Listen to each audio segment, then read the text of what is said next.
The following is a special presentation of Tony Curry Radio.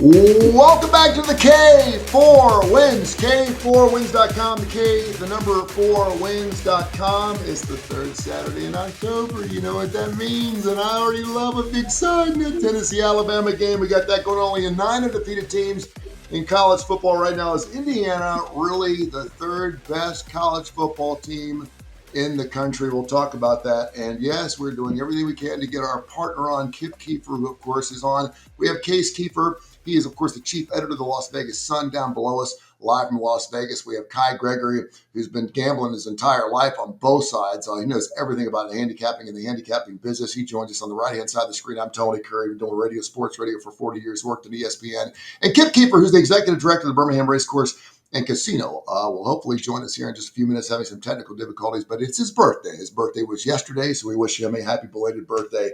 It's going to be a fantastic day as long as he joins the show, and we'll get after it. It's going to be a fantastic day. So we got lots to get into, lots of college football. We always like to start on where we were for the past week on this Tuesday show. By the way, you can check us out on Tuesdays and Fridays at 10 o'clock Central, right here, SR1029thegame.com. Also, of course, the Digital Sports Network, which is on Coastal. Also, Tony Curry Radio, now into our 5th year of bringing you some of the finest podcasts and finest gambling information. I also want to welcome a couple of good friends of mine who are listening from VSIN, V-S-I-N, Brett Musburger's little shindig out there in Las Vegas, that big shindig. They're listening to the show today. We greatly appreciate them giving some big ears today. But how did we do this last week, Kai?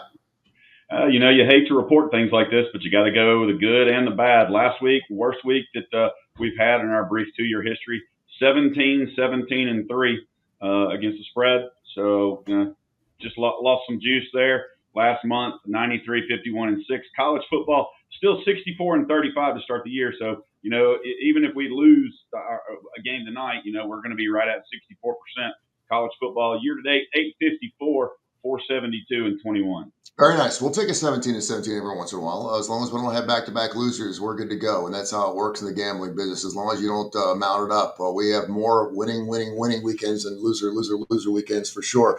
And we've got just a fantastic board. I love this time of the year going into Week 8, Case. First of all, I want you to tell me, since you are the man and you know exactly what's going on, we always talk about where that public money is going. There's a couple of games that jumped off the board at me. We call them smelly fishes. But what are some of those games you saw that jumped out to you right off the bat here on a Saturday? Because you like to put your stuff in early. It wasn't as much of a week where a whole lot jumped out right away. I will say I haven't looked back at the market till right now, seeing how things move. But one of the biggest games and of course now it's moved there, so I'm giving out no information. But I was shocked that Georgia opened less than a touchdown against Ole Miss. I made the game like 8. I slammed 6.5, one of my bigger bets so far. And I haven't been on Georgia all year, as you guys know. But I think their defense is trending up, and Ole Miss's offense to me is kind of stagnated. Even though I know last week was a tough spot against Washington State, so I was pretty stunned yesterday when that opened 6.5. I bet as much as I could on that, but now it is at 7.5 and 8, which is about where I thought it should be. You mentioned the other big SEC game, I guess, Alabama, Tennessee. It's kind of stayed in the same place, it looks like, to be a little bit different than the Georgia game, right at 8. Also kind of makes sense to me. I hate it, but it feels like I'm flipping back and forth. This week I am on a lot of favorites. I kind of lean Alabama in that game too. Another game where I really like the favorite that's kind of hit into the right spot, but I was pretty surprised when you could get even late Saturday night. I think there was some 7.5 at the first sportsbook that opened here, Notre Dame over USC. I'm super high on the Irish right now. USC, I know I never boil it down to being this easy, but if we all just bet on them at home since they joined the Big Ten and bet against them away, we'd have a lot more money right now. I'm down and grading them even more when they travel to the East Coast, and I think Notre Dame is just a wagon right now. I know they have 2 losses. You were all over them again this past week, and I jumped on board just because of you, and it was a big number. And of course, they got the cover, but good for you. Yeah, I was following that because what was the line? 22, 23.5 or something like that. I was like, wow, that's a big number. And of course, that defense is playing really, really well. The best 2-loss team, and it would be a shame. They are one of the best 12 teams in college football for sure.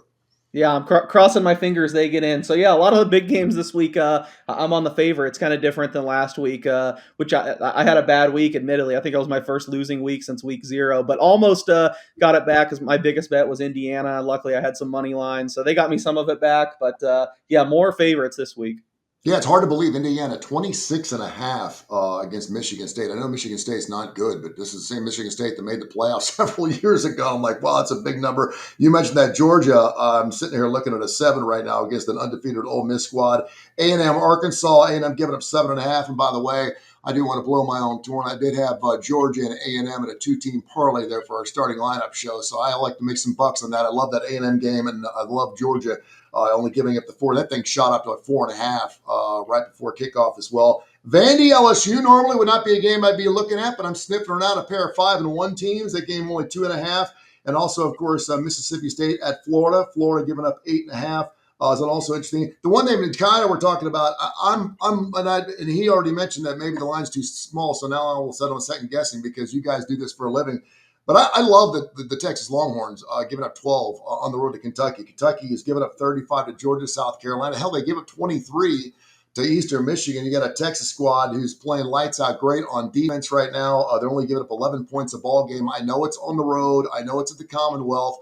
But if Kentucky, I don't think Kentucky can put up more than 10 or 11 points against them, which means I got to put a 23 spot up for the Texas Longhorns. So I'm loving them. Kentucky is 4-1 in over-unders this year, but I'm kind of liking them. What's sticking out to you so far, Kai? First I'd like for us to take a moment of silence for the great and powerful and overrated James Franklin and his Penn State Nittany Lions. We don't have to take a moment of silence for Trent Dilfer, but we need to take a moment of silence for James Franklin. It's over. Okay, moving on. Some things that have jumped up. Louisville stepping up in competition at Miami this week. The line's 14. I really want to lay that. Georgia Tech catching points at Duke. I know Duke's been, okay, but Duke's got the 109th third down conversion defense, and Georgia Tech's 28 on third down conversions. Really loving that. Houston only being a 1-point favorite at home against Arizona is jumping out to me. Somebody knows something I don't know. That one's kind of crazy. Memphis only giving up 21 to UAB. I guess they're thinking, hey, the interim coach bump there because Memphis has just been Battle of the Bones, my friend. Battle of the Bones. And, of course, Alex Mortensen, who is the son of the late, great Chris Mortensen, he will join us on the starting lineup next week. So we're looking forward to having the coach in. And just based on the hire we had before, and it's got the phone with Mark Ingram several moments ago before the show, you may see Alex get that gig. So we'll see. I'm wondering if the Michigan State Indiana game, if it's going to be a letdown for Indiana. After Oregon, Iowa, and Illinois stretch, there was somebody else in there, but just those three. Going to see how good Signetti and Mendoza are. I think in that stance, I'm really looking forward to a game that nobody else in the country is thinking about, but UNLV and Boise. And I don't get why UNLV is catching 12 there. You've been on the Rebs all year, by the way. They're getting it done. Yeah. They have been. They're on the road, so that's kind of going. There's a lot of other games. I'm sure we'll get into them, but I've already laid some, including Memphis. I'm going to love Memphis team total over as well, no matter what it is. It's going to be 50. I'm still going to like it. But some interesting things I found out from this weekend, some Tony Curry useless stats I wanted to throw at you. No more ranked teams on Miami's schedule the rest of the year. Really sets up well for them. Ole Miss now has at Georgia, at Oklahoma, and then South Carolina. A&M's at Arkansas, at LSU, at Missouri. November 15th is their next home game. November 15th. Just kind of crazy. Going to be interesting to see. One of the things you talked about, who would you guess? This is big. There's 136 teams. What quarterback has been sacked more than anybody else in the country? Good Lord, I have no clue. Luke Altmaier, 23 times. There you go. Kind of crazy. And I know we're going to get into it and talk a little bit about it, but Tennessee's defense is horrid. They've given up 24, 26, 31, 34, and 44. Yeah, let's go right there. Let's go right there. They have not knocked off Alabama at Bryant-Denny since 2003. They have not won back-to-back games since 2003, 2004. This has been obviously a platform where Alabama's done extremely well over the last couple of decades, and they're only giving up 8.5. And the scary thing, 58.5 is the over in that game. The scary thing about that for Tennessee is their secondary and their defense. They're siphoned. I mean, they're just giving it up. And Alabama's obviously healthy now on both sides of the ball. Offensively speaking, Ty Simpson, 16 touchdowns, 1 pick. I mean, this guy. And listen, I'm not sure, and I know Carson Beck, he's got the big ball game against Louisville. He can certainly pad his numbers and really put up a big sign. I think it's really between those two guys right now, and you can certainly look at the numbers. I think it's 300 and 320 right now are the odds. But Ty Simpson, man, the gauntlet of teams he's played, teams the last 3 weeks, and now he's playing another top 25 team this year. Right now, SOS, Alabama number 1, Tennessee number 47. So this is a pair of teams that's been tested a little bit. They've had a couple of teams that have, as tested as you can get going into week 8, for God's sakes. But you got Alabama. Alabama is. Tennessee, I don't think really is. Tennessee has the number 1 offense in the SEC at 527 yards a game and 48 points a game. Alabama's, I think, 7th with 431 yards. But the difference is the defense. Alabama is number 4 in the SEC, giving up 292 yards, 17 points a game. Tennessee's 14th, giving up 29.3 points a game. The only one giving up more is Arkansas and 393 yards. But one of the biggest metrics, and I like looking at this once we get past week 7. Alabama is top 20 defense in defensive stop rates midseason, and 73%, only giving up 1.73 points per drive, per possession. Whereas Tennessee is 91st, stop percentage of 57.8%, giving up 2.48 points per possession. I was in Knoxville this weekend, and even with the help of the crowd, Tennessee getting off the field on third down is a huge problem. Hobbs came back this week, got banged up again, and is out. I don't think McCoy I don't think we're going to get any of the guys back from this past weekend. And hopefully Bishop's going to be back. I want to see how Jam Miller is. Came out with a concussion in the last game there in the fourth quarter. If he's going to be back or not for Alabama, because I think that is absolutely huge for Alabama. But watch Ty Simpson pick Tennessee apart across the middle. Yep. And, so. Well, and he should. And again, I think this could solidify his Heisman Trophy. I can't believe we're talking about Ty Simpson for a Heisman Trophy. Where are those odds at right now, Case? And 16 touchdowns, 1 pick. That's pretty damn good. Yeah, I'd seen. I'd love if you were right, because I only have Carson Beck as the top guy, so I'd love if it was a 2-man race. But the odds I've kind of seen are a 3-man race. I think there's 3 guys below 5-1, and basically everywhere, and that is Beck, Ty Simpson, and Fernando Mendoza.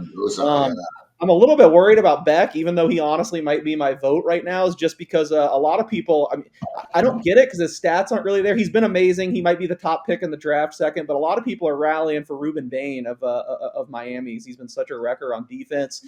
I still feel like when it gets down to the brass tacks, you have to bet like when you have to vote for one of those guys. Beck is the guy putting up the numbers as much as Bain has done. He has a couple turnovers. I think he only has like less than a sack per game. So I don't really know if he has the statistical production to be in the conversation, but it is a real concern that it seems like Miami has 2 guys that are kind of pulling votes away. We'll see if that, solidifies here.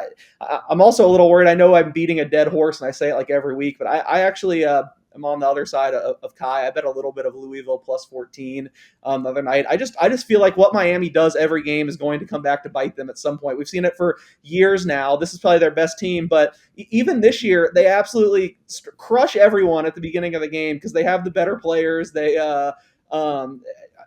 everything's in place. They should be able to win a national title, but they get up to these big leads and then they just literally try to run out to the clock. They just, are content to maybe get a first down or 2 and punt it back. We've seen Florida State almost backdoor disaster them. Notre Dame almost came back to beat them. I know they pretty much stomped on South Florida, but like the vast majority of games this year follows the same script. They just can't maintain a lead because they get into the most conservative shell I've ever seen. And I'm still very worried that's going to come back to bite them. There's really only 2 places left on their schedule that could happen. Louisville and SMU, I think, are the only 2 teams that are capable. But Louisville's pretty relentless, even though the offense has been a downgrade this year, hasn't been to the level that we were expecting. I mean, you have a great play caller, and Braum, and I just don't like the way Miami operates once they get these leads. So it That would. seems to be a little bit of an Achilles heel for Mario Cristobal too. If you look at his career, he's always, whenever he does have a winning squad, he always plays not to lose. It just feels that way. Exactly. And it's like he can't believe he's got a good team. And you mentioned the fact too, Kai, and I think this is worthy of mention, the fact they're not playing any other more teams. And I guess what the ACC championship game, who are they going to play? And whoever they're going to be playing, they're going to be a heavy favorite against. So right now, it's Miami or the highway. Look out for UVA on the other side. I just the way Virginia's playing. Georgia Tech is undefeated. I mean, it's crazy in the ACC right now. It really is. I know, and Georgia Tech, a relatively small favorite this week. Mm-hmm. Right? Small dog. Small dog.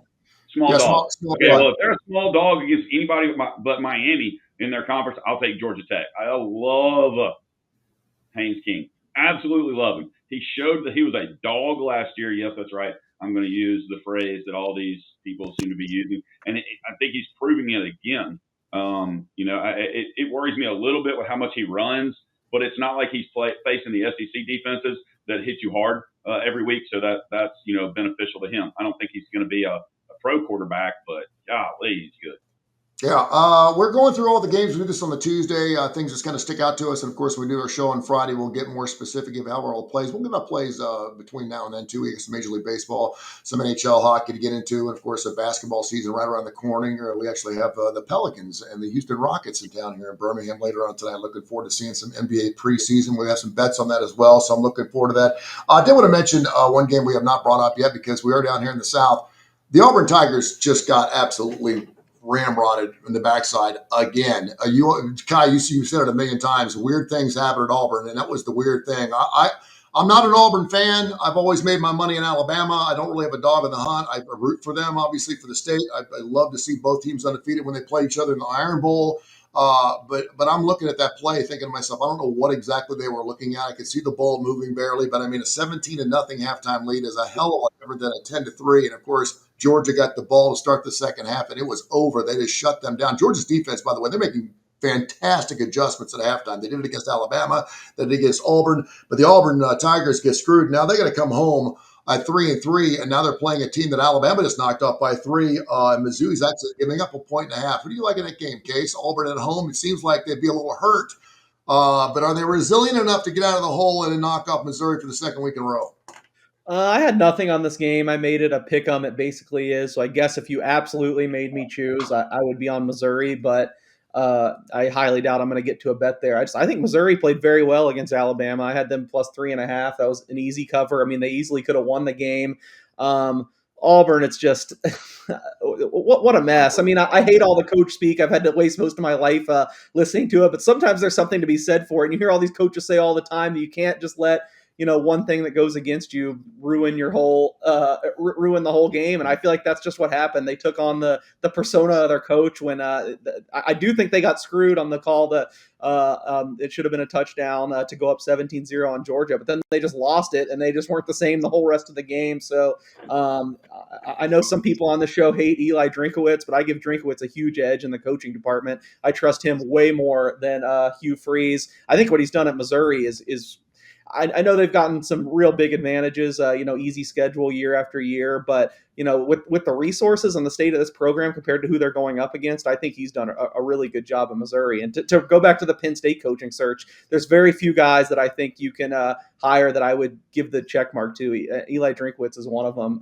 So the coaching edge to me is in Missouri's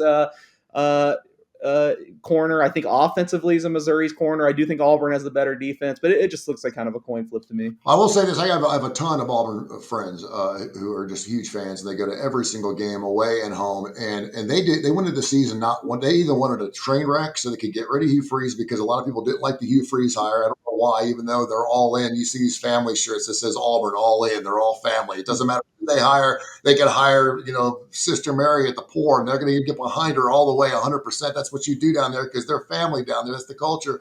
But they were kind of hoping to see this thing just end up in a train wreck so they can move on and get under the coach. I'm not sure which coach they'd get down there. And all of a sudden, Hugh Freeze, he's coaching well enough this year, and he should have won that ball game. I mean, they could very easily be 5-1. They really could be. And so, I mean, that's the one thing that I look for in my teams, anyways. I just want to see improvement. I want to see my team get out there and get it done. And you're right, the Auburn Tigers, they look like they had them up against the ropes. That second half, I think their first 4 offensive series, they went 3 and out 3 times, and the other 10 they had like 17 yards. They offensively, now they weren't busting balls either, but it could have had a chance. 17 points up against Georgia in the first half would not be bad against that defense. But man, they just fell apart, and it was demoralizing for them. It really was. I mean, it was like, I mean, if my Auburn friends were like, "What is going on? Are the college football gods just against us, or what the hell's going on?" And I'm trying to remind them, well, some special things have happened down there too, in your favor. So try not to take too much. A couple of things I'll look at real quick. Penn State. Man, wow. You mentioned Franklin getting fired. A little bit of a surprise. It's happening during the season because I think we went into this season thinking that certainly they were a preseason top 5 pick. They now lost 3 games. They're only catching 3 on the road to Iowa. That could be a really ugly ball game. Utah giving up 3.5 at BYU. BYU's been that sneaky good undefeated team. They're doing really, really well this year. I think that's a really interesting game. And then Oklahoma giving up 5.5 at South Carolina, I think is a very interesting ball game as well. And let's not remiss here, USC, you talked about Notre Dame. Notre Dame only giving up 8.5 to a USC squad that a lot of people thought maybe out west could vie for one of those 12 positions. Any of those games kind of piquing your interest, guys? I like some things tonight, but yeah, those games will. I mean, I'm going to take Utah. I think they're better than BYU. Playing at BYU is hard, but the Battle of the Mormons and all that up there. But I want to go back. I mean, I got to disagree with Case on one thing in the Missouri-Auburn game. Missouri's defense, although they haven't played the schedule Auburn's had, they got the number 2 defense in the SEC, giving up 224 yards a game and like 10 points, whereas Auburn is 10th, giving up 312 yards and 17 points per game. But Auburn's offense is just so pathetic. 15th in the SEC, whereas Missouri's is 4th in the SEC.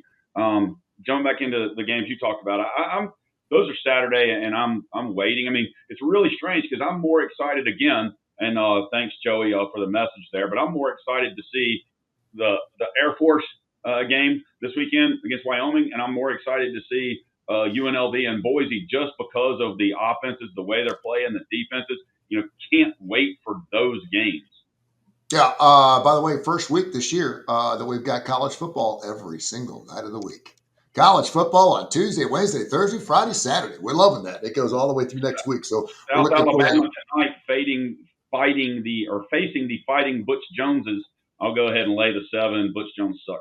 And you mentioned some of those early games too. Before Saturday, you do have that Miami game, that Miami Louisville game cut up on Friday, which is going to be very, very interesting. Miami giving up 13.5. So yeah, man, when you can spread it out over the entire week, that's pretty good stuff. We'll get in the National Football League here, and also Major League Baseball, some NHL stuff as well, because we got some hockey fans out there. Listen, we're all about making money, even if you don't like watching hockey or you're not really into it. I understand it. If we give you the plays and you're making money on it, perhaps you'll start watching a little bit more. It's a lot of fun. Of course, we got a guy who's right in the backyard of the Las Vegas Knights, and a big fan of them as well, and writes not only for them but also for those Las Vegas Raiders. Let's move to the National Football League right now and talk about those Raiders a little bit. Nice game this past weekend. You are the inside man. You're in the locker room.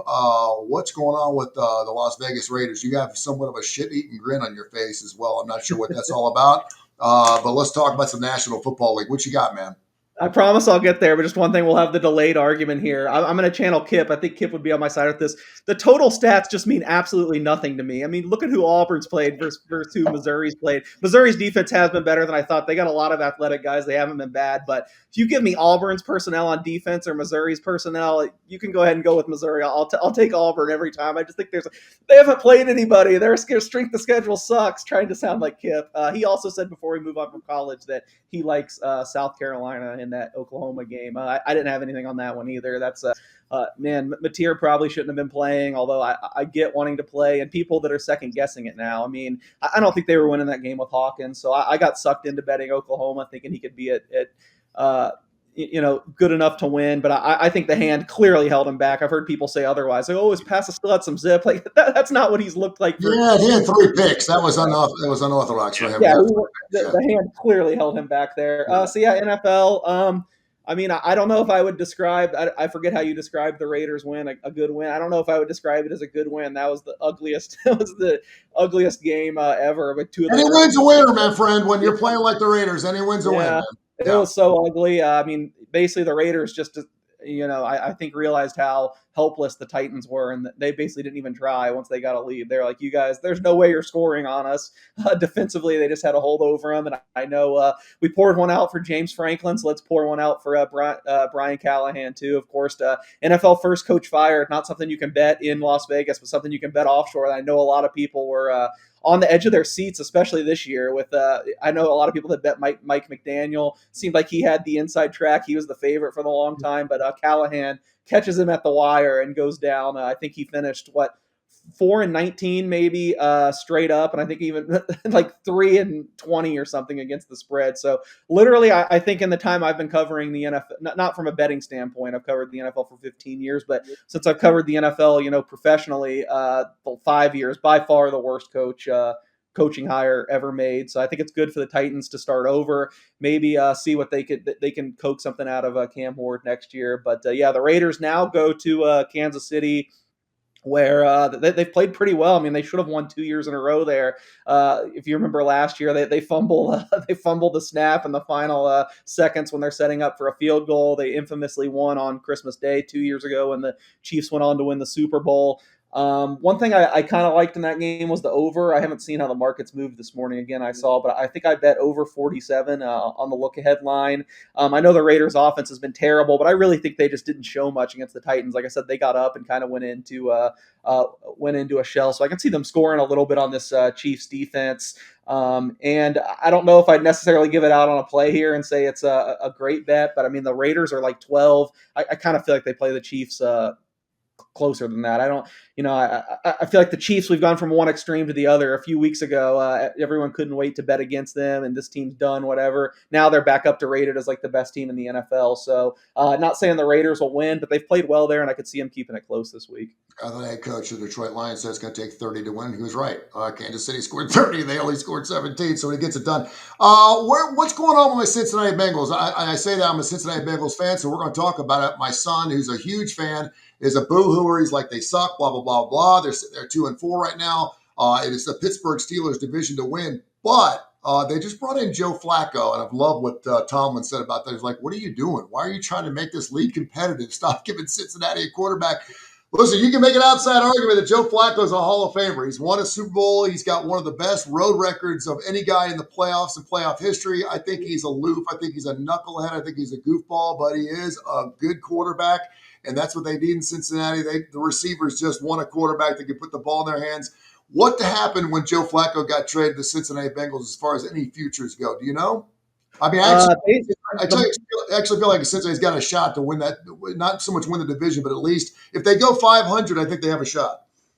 The market didn't move at all, basically, on poor Flacco. The market did not move at all when Dylan Gabriel got announced the starter 2 weeks ago. So that's not a very good sign that the market takes it that you're equal to a rookie that had never played. And it didn't move at all when the Bengals got him. I got to say, I felt similarly. I thought it was, if you're going to trade for someone, I thought you could do better than 41-year-old Joe Flacco who can't move. But I think he looked pretty good in the Packers game. He's faced the Packers twice now, and I think he looked better in that game than he did when he faced them with the Browns. Even though the Browns somehow won that game, he looked. Listen, Packers got one of the best defenses in the National Football League for Cincinnati.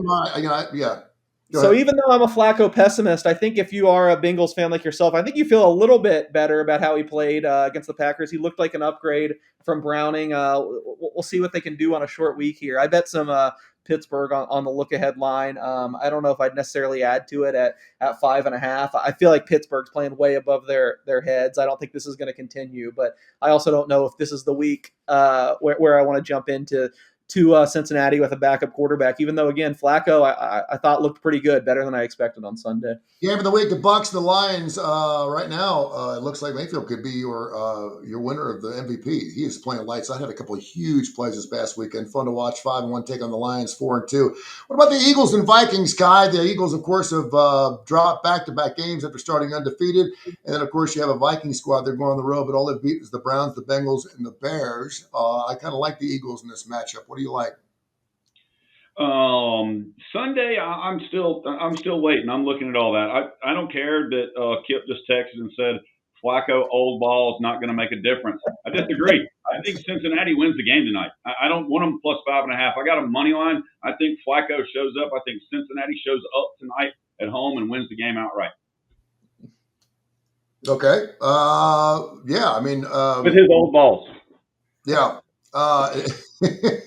And that line, Cincinnati catching 5.5. A couple other games, interesting games. Rams and Jags. The Jags are playing pretty good. Before we get into that game, though, I'm going to go to Case because I wanted to get some more on this Eagles line. I'm wondering why the Eagles have not shown up the last couple of weeks, only putting up 17 points in their last 2 ball games. Why is that, Case? I mean, they've kind of been hit or miss offensively ever since Hurts and Sirianni have been there. I mean, we forget now because they were so good at the end of the year and obviously won the Super Bowl and were blowing out everyone. But we kind of went through this stretch in the middle of the season last year where they couldn't throw the ball at all. Now, the difference was Saquon Barkley just had an insane year last year. I mean, one of the best running back years we've ever seen. But it's not just because everything clicks for a small amount of time or even every play or even a player like him goes off for a while, that doesn't establish a new baseline. You're not just going to play at that high of a level forever going forward. I know we might have been the only show I heard. We were relatively pessimistic on the Eagles coming into the year. I know we didn't pick them to miss the playoffs or anything, but I think Kai and I were in agreement. We pointed out that they lost more on defense than people are thinking of. It's crazy. I mean, he won't win it because he doesn't have the stats, and he also not playing enough. But Jalen Carter's got to be like one of the most valuable defensive players in the league. When he hasn't played, they've gone from no one can move the ball on them to the 2 games he's missed. Teams pile up points. I know you asked about the offense, but I don't know. I just feel like this is the Jalen Hurts experience. It seems like every year dating back to even college, maybe not his final year at Oklahoma as he was in such a good system. And I know they put up big points every week, but it seems like he has stretches where he's just lights out and stretches where he looks below average. So to me, now it's about timing when to come back in on the Eagles because I do think they'll get it back together and start this ascent. They'll reel off 5 or 6 straight wins. I don't necessarily know that it's this week at the Vikings. I had the number just about where it is in market. I made the Eagles a 2-point favorite. I think that's right where it is. I have no bets on this game, which is very rare for me. I usually have at least a side or total or something on just about every game by now. But long term, I think the Eagles will be just fine. Not win the Super Bowl or anything, but I think it's kind of overblown just how worried we are about their offense right now. I love me some Eagles minus 2.5 right now. I really do. Colts and Chargers 5-1 against the 4-2 squad coming up here in that late frame coming up on Sunday. You guys anything like that? And by the way, we're going to continue to do K4Wins.com, K4Wins.com, at K4Winners on all social media platforms. Of course, you can find us here on the Coastal Digital Sports Network, Tony Curry Radio, and also want to welcome VEASAN in their big ears listening to our show today. We greatly appreciate it. Always trying to expand our brand and could not do it without the fine folks like at Coastal and Tony Curry Radio. Any other games that you talk about the Colts and Chargers? I know you've been all over the Colts all year long, Kai. Do you like their shots? And they're actually catching a couple points there against the Chargers on the road this weekend. I'm not betting against Indiana Jones. I'm just not at all. I'm not betting against him. It's not the greatest spot for them. It's not the greatest matchup. But until he goes and blows a game, the way he's playing and the running game, the defense, but the way Daniel Jones is playing, the way the running game is playing, the way Indianapolis, blocks. I love their offensive line. I'm just not getting away from them. Any thoughts there, Case? I honestly can't even tell you why. I think it must have been on a look ahead, but I bet some under 48.5, which is still available. My thought was, I guess at the time, I think both these defenses are a little better than people realize, and maybe that's still the case now after last week. They both gave up a lot of points. I think especially the Chargers defense, they haven't had their pass rush down, but they still got a lot of playmakers. The Colts, this took a hit when Charvarius Ward got hurt in warmups, right? So did Anthony Richardson, now on IR with an eye injury from a band. That was pretty wild. So I didn't have any strong feelings on the side. I'm kind of anti-Chargers right now with their offensive line woes. We'll monitor the injury report and see if Joe Alt is back this week. I think he makes a huge difference.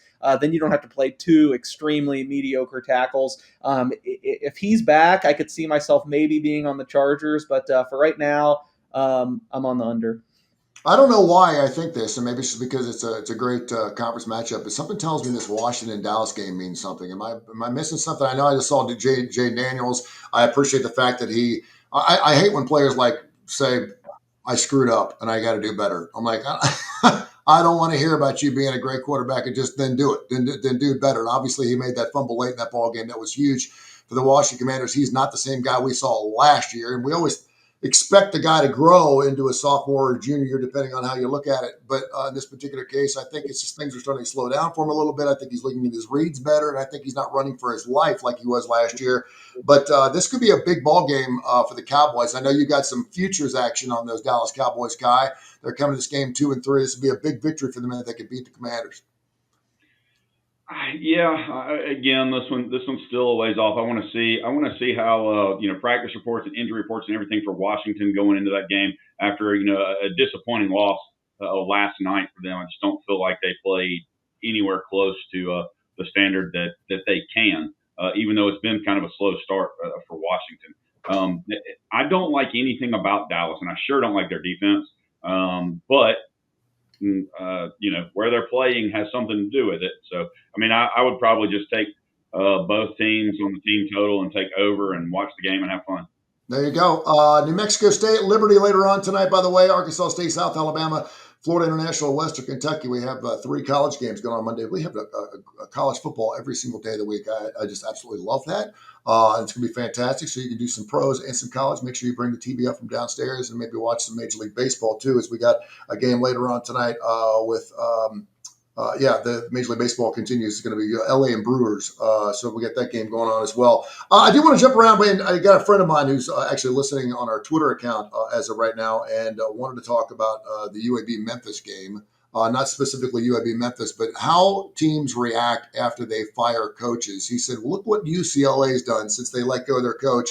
Why does that change so much? Does that say anything about the coaching staff at all? Is it just a change of tenure? Is it a change of culture in the locker room case? You've seen it enough. You've been around to see enough coaches get hired and fired. But we saw UCLA just flip that thing around. They look like a totally different football team they did 3 or 4 weeks ago. Can UAB do that?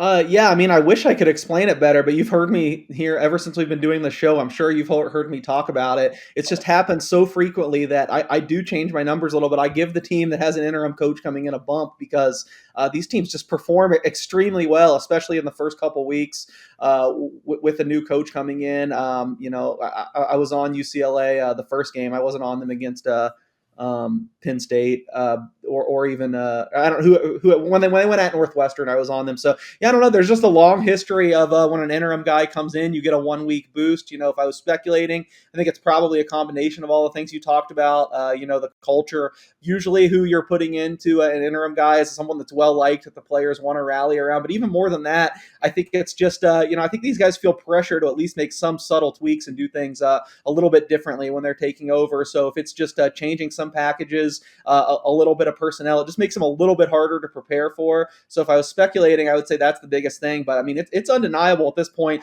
No matter how bad a team looks, you throw in an interim coach. Nothing's 100%, but I'd say 3 times out of 4 that they look a little bit better the next week. So I'm always giving a little bit of an interim coach bump. That being said, I did not bet UAB this week. I think even with giving them a little respect against Memphis, I made it like 21.5, which is basically exactly where it is. But I would not be surprised at all if they do look better. We know they have some talent there. They have the quarterback in place. I don't know defensively if they have it together, but that's a game I skipped on. But I would stay away from laying it with Memphis just with the interim coach bump there. All right, info at TonyCurryRadio.net, info at TonyCurryRadio.net. You can leave your emails and get into it. Yaka, go ahead. We talked about it, and Kip's texting us and listening. He says, the difference at UAB is no matter who the coach is, they don't have the players, particularly on defense, which I can agree with. But hold on, listen. Hold on one second. Before Trent got there, I mean, you're talking about a team that had won 7 games and had a winning record every year since 2017. So they came back. They may not have the players. They're not going to compete at a national level. I get that. But I mean, as far as going to bowl games every year, which is huge for a program of that size, and being a Group of 5 team, I'm not gonna poo-poo on that and sit there and say that this team sucks every year. Yeah, he was 9-21. And listen, I was going to ask you guys the question. We asked the question last week on the show, and we got a couple of emails on it. If Bill Belichick wants your job, do you have to give him that job? Trent Dilfer was not in that position. He was at Lipscomb. He's only 4 years, high school guy. I thought it was a great experiment for a school the size of UAB that obviously is a basketball school. Andy Kennedy's going to have his own issues now with 12 new guys on his basketball squad. I thought it was a great hire. I really did. Even at 9-21, I look back on it, and I know Mark Ingram's catching a lot of heat because he made that hire. A lot of people thought that Brian Vincent should have gotten that job. He ended up going to La Moreau. But at the same time, I'm thinking to myself, we went outside the box. We thought outside the box. You get a guy that obviously worked for 8 or 9 years at ESPN, which is not a bad thing because, he's got inside lines on perhaps now, did we see UAB more on ESPN? No. But I mean, he certainly had a name. So I'm not, I don't know. From an experimental standpoint, I know how important it was, and the fact that they had a winning record every year until Trent got there certainly doesn't paint it well for his tenure there at 9-21. But I still thought it was a good experiment. I thought it was a good hire. Am I off there? I thought it was a horrible hire. I thought it was a horrible experience. I think UAB and the fans in Birmingham deserve better. And since you have a show with them and all that, I won't harp on what I think is just horrible with UAB. But, unfortunately, they've always had to deal with Alabama being part of that system and the Board of Trustees not allowing them to do what they should have done, including shutting the program down. Years ago, I went to UAB. I think it was a dumb move. Just like we said, Foster was over his head at UCLA. Well, there you go. Sam Pittman probably should have been let go a year or two ago at Arkansas. They jumped into this thing. I will tell you, Arkansas looked much better. Now, it may be that Tennessee's defense sucked, but Arkansas looked much better. UCLA got rid of Foster. What did? They turned around. They beat Penn State. They beat Michigan State on the road, hammered them as well. I think UAB is probably going to get abused. I do not think the recruiting was great.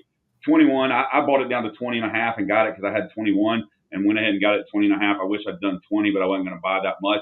I think Memphis is going to come in and do whatever they want. Maybe UAB gets a bump in the first quarter. I don't know, but Dilfer had no business being there, and absolutely the right thing to let him go when they did, in my opinion. I will totally agree with the fact that I think it was a great time to get rid of him. There was no reason to wait till the end of the year because he was a sitting duck. There was no reason for him. And at that point, honestly, the Army game got him fired. That was it. They beat Alabama State and Akron, right? Yeah, they're terrible. Listen, they're giving up 43 points a ball game. This is a bad football team. It's a bad football team. I'm just saying overall, when I'm looking at experiments, when I'm seeing Trent, I thought the hire was a good hire. Now, obviously, in hindsight, you're looking back going, wow, he sucks. He's not good. He's 9-21. He won a state championship at college or at a high school level. So, I mean, it's like, and the problem is, do I think Trent Dilfer could be a good coach at the age of 53? Yeah, I think he's lousy at hiring assistants.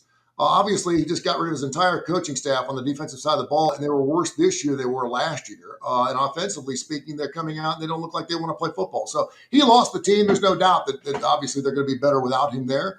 But from an experimental standpoint, I thought it was probably kind of cool that they actually did that. And I think it put UAB on the map. I think people talked about it, but now, of course, they can certainly spit in their face. So, yeah, it is what it is.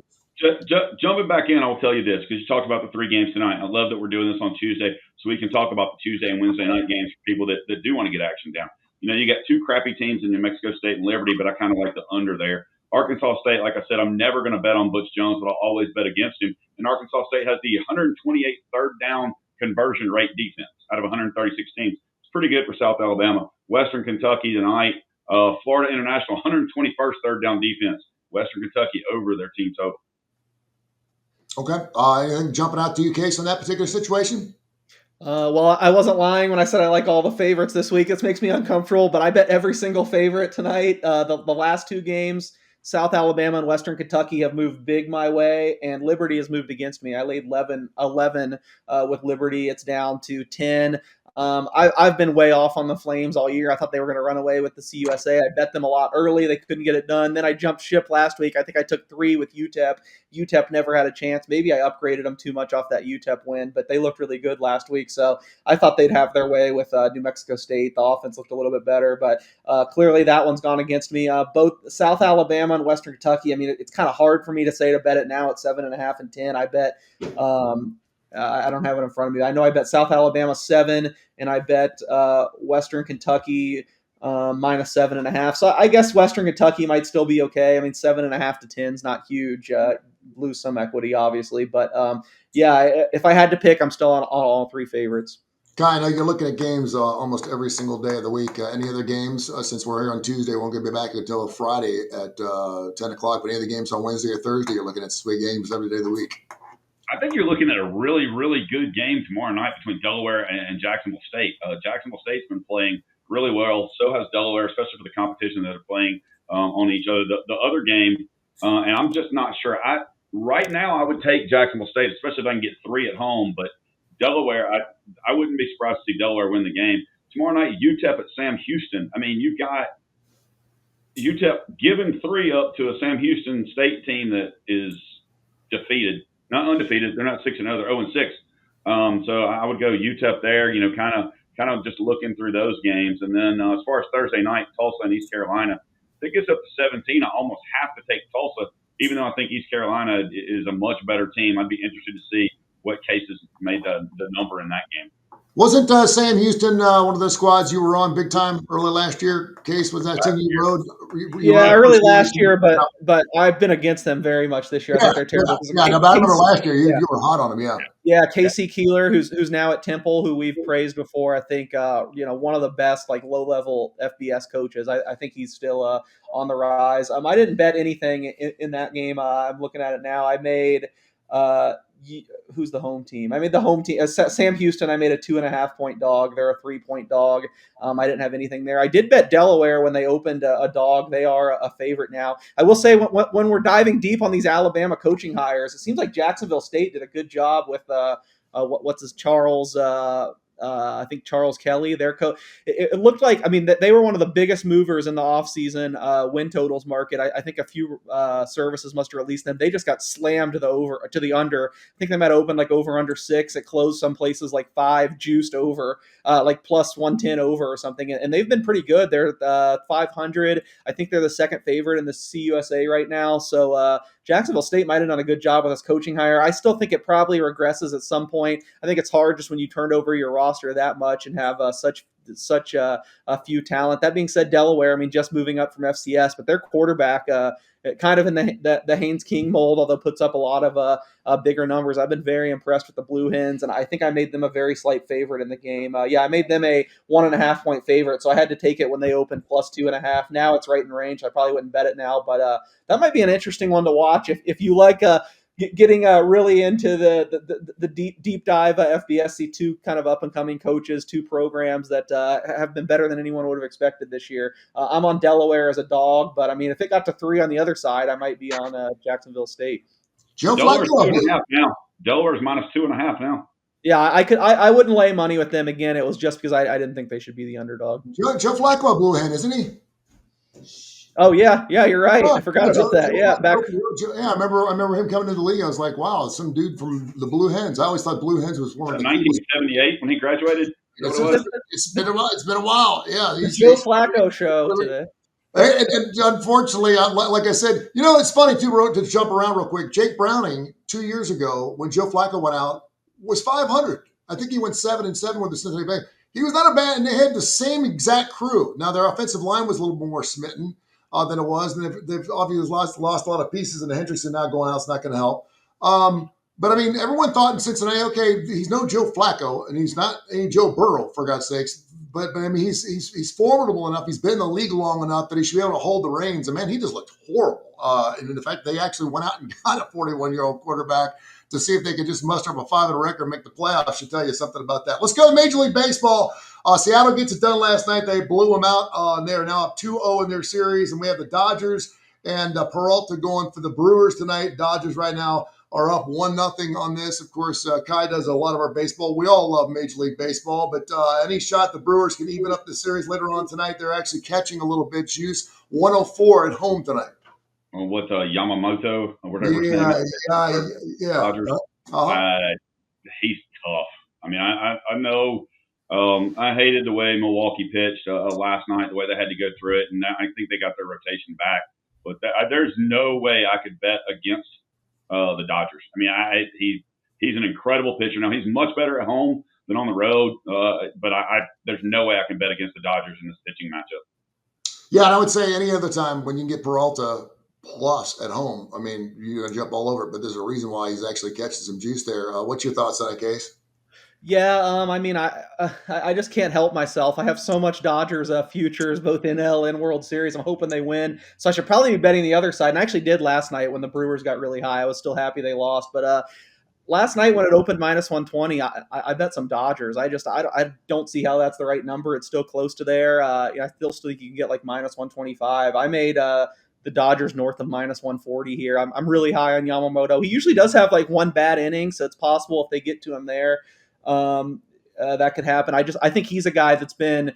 I think even his conventional numbers, like the ERA, the WHIP, doesn't paint as good as he's been this year. If you look, at some of the advanced stats, and I really feel like Freddie Peralta is the other way. I feel like Peralta's gotten away with a lot this year. I think he gives up more hard hits than is reflected in kind of the traditional stats. So I like the Dodgers. I bet the Dodgers minus 120 for some stupid reason when I'm already on like pins and needles watching these games, hoping they get there. I also didn't bet it, but I also had a lean to the under for sure. I mean, you saw the Brewers only had 2 hits last night, and it's not like the Dodgers offense is raring right now. Ohtani in a big slump.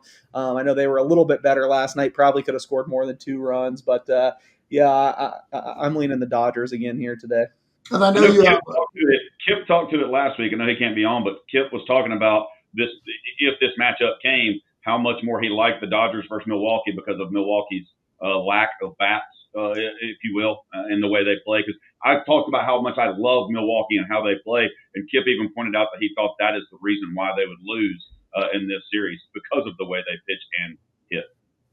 Well, and pitching got them there, period. No one really saw that. I mean, they've had Peralta for a while. They've had Ashby. They've had some guys that could obviously pitch for a long time. But when they came together and all of a sudden 1 through 4 were one of the best in the National League, that's what really got them. It wasn't really their bats.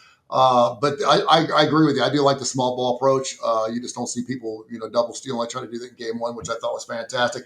Mariners, Blue Jays, and I know you have a lot of futures on the Mariners. You want to see the Mariners and Dodgers. They go up 2. You got to be pretty happy about that. And you got Bieber and Kirby going game 3. Has anybody looked at that line to see where you want to go with that?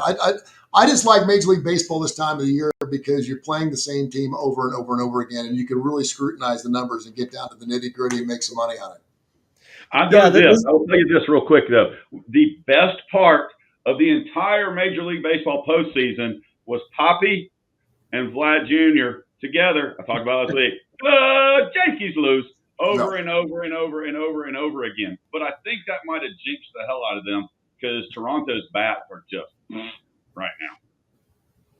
Yeah, this is another one where I haven't been able to help myself. I bet Seattle both the first 2 games, even though I make even more if Seattle wins the AL in the World Series. So I probably need less exposure. I haven't run the numbers or done anything for the next game. I know it opened like Seattle minus 130. Just my instant reaction was that seemed about right. Maybe I will lean off. Maybe I'll even take some Toronto like plus 1.5 in the series or something as a hedge. And yeah, I'm hoping not to feel like a jinx either when I'm just trashing the Brewers when it's only 1-0 and they easily could have won in the bottom of the 9th. But I think you nailed it. I think their real ascent was when the rotation just so came together and was so great for that stretch, to the beginning of the second half of the season. And it's just not the same anymore. I mean, Mizorowski's still around, but he's not like unhittable. He has not been the best. Yeah. He has not been the same guy since he came back. He looks right.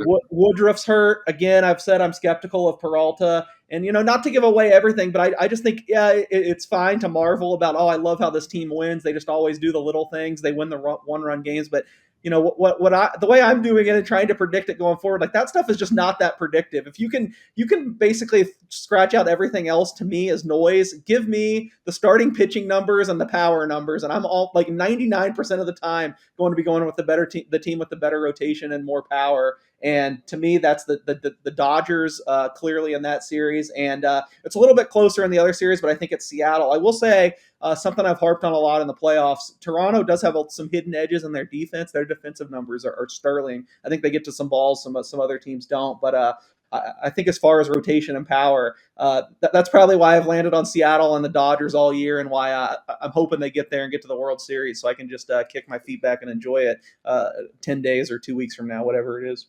Info at TonyCurryRadio.net. Info at TonyCurryRadio. What'd you got now? I was just saying, Kip did text and say he thinks Kirby dominates game 3. Yeah. All right. Info at TonyCurryRadio.net. Info at TonyCurryRadio.net. We have an email here from Tipper. He wants to know from Case, what's the best way to play the Grand Slam in NHL? A lot of people know what the Grand Slam number is. That's the over/under on total pucks scored. You can do it in Major League Baseball. You can't do it in NFL football. because I think the number would just be too crazy. But that's always a bet that I like to play, because you can have a couple of dinger games that don't go your way and still end up winning your bet. But what's the best way to play the Grand Slam in say baseball and you can play it baseball too, or the NHL? Yeah, I don't know. Maybe you guys have different terminology. Again, I've always been in the legal sports betting realm, but everywhere here it's called the Grand Salami. And Yeah. I've never actually really towed in and bet it much. That being said, I know people that swear by it and say there's a lot of value there. Because obviously the sports books, it's not something they're really, they're not tied to their monitors checking the Grand Salami numbers and seeing what bets come in. So I don't think it's a bad idea. I would say hockey, the number one thing I want to look for is goalies. Like yesterday, I don't know for sure, but I gotta assume it went over yesterday. It was a weird day, Canadian Thanksgiving, so there were a bunch of day games. A bunch of these teams at the last minute threw in their backup goaltenders. So if you have a day where if you kind of dig into the schedule, now in this new age of how much sports science and data we have and how much we know resting guys helps. Most teams don't like to play their goalies more than like 3 games in a row at max. So if you really kind of pay attention to the goalies and feel like it's a day where teams are going to be playing mostly their starters, I think I'd look under. Or if it's a day like yesterday where, going in, we didn't know any of the assignments. And I think I did a bad job projecting some of them. I ended up losing just barely. I basically went 500 on hockey yesterday, but it's because some of these goalie confirmations just baffled me at the last minute. So if you have a day like that where it seems like a bunch of teams are playing their third game in 5 days or 6 days or whatever it is, and you're going to see some of these backups, there's just a huge drop off from the starters to the backups right now in the NHL and goal. I mean, it's kind of starting to mirror NFL starting quarterbacks to backups. So if you see a day like that, you got to be ahead of it, because I'm sure they do move it when these guys get confirmed. But a little bit of speculation there. Maybe fire on the over on days when you think there's going to be a lot of backup goalies. One way you do it too is like just count the scores. I mean, if you have a 6.5, add the 6.5 to the 5.5 to the 4.5 to the 5 to whatever, and see what you got. But inevitably, that Grand Salami number is always going to be a little higher than what that number is. So that's not a really good indicator of whether you should go higher or lower, because obviously you could have an 8-7 game that's going to throw everything off kilter. And you could have a few of those 1-0 games too. Major League Baseball is fun that way, but I love it when you get down to the last game where you need like over 8.5 runs for one ball game and you got a full slate. We got a full slate of NHL tonight. Any plays before we let everyone fly here on anything tonight? Anyone want to make any money on the NHL tonight? My biggest bets, one of them hasn't moved much. I really like Montreal hosting Seattle. I bet minus 148, which, I mean, there's still some minus 150s out there. I'm really down on Seattle, even though they just beat Vegas. They've looked pretty good the first 2 games. I think their goalie is very up and coming. Speaking of goalies, Joey Decord, but their skaters, I don't think they have a much punch. I'm kind of down on the Canadians too. I bet them under points, but they've looked good in the first 3 games. They probably deserve to beat Toronto in game 1. They bounced back and handled Chicago. I know it was closer on the scoreboard than it probably should have been, but yeah, I'm looking for spots to bet against Seattle, and this number came out a lot shorter than I thought, so I bet Montreal. And the other one, I'm looking at my other biggest bet. I was kind of groggy when we first came on. I was trying to get my kids to school, so I wasn't sure who was playing who, but I'm actually opposite of Kai this one. I really like the Lightning tonight at Washington. I know they're playing a back-to-back, but they played probably the worst goalie in the NHL yesterday, Jonas Johansson. Somehow I still got away with betting them. Vasilevsky will be back in tonight. I'm really high on the Lightning, as we've discussed on the show. So I bet the Lightning plus 105. I know now it's like pick 'em. I don't have my NHL numbers up. I think I probably made them in that range, but I still lean to the Lightning as long as you can get better than like minus 110 probably. All right, K4Wins.com, K4Wins.com. If you're in or around the Birmingham area tonight, of course, we shows international. Kip Keefer is having his birthday party. We're going to be at the Birmingham Racecourse Casino later on tonight. On the casino level, make sure you check him out and wish him a big happy birthday. His birthday was yesterday. My son actually is having a birthday on Friday. My son Santo turns 21, so we celebrated his birthday. Yeah, he turns the big 21. It's pretty, I can't believe it. The one that goes to Clemson? Uh-huh. All right. Well, happy birthday to Kip and Sam. Yeah. You say his name? Santo.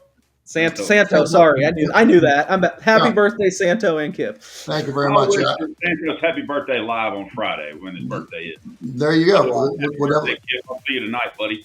We'll definitely do that. All right, guys. Have yourself a wonderful day. Happy birthday to you, Kip. Kip Dog. Sorry you couldn't get on. I'm glad you could chime in on text. You're better when we can hear and observe your lovely face. So we'll get after it. Special thanks to Duncan, Dan, of course, the entire crew at the Digital Coastal Network. They do a wonderful job as well. Thank you, gentlemen. We'll catch up again on Friday. Go get them.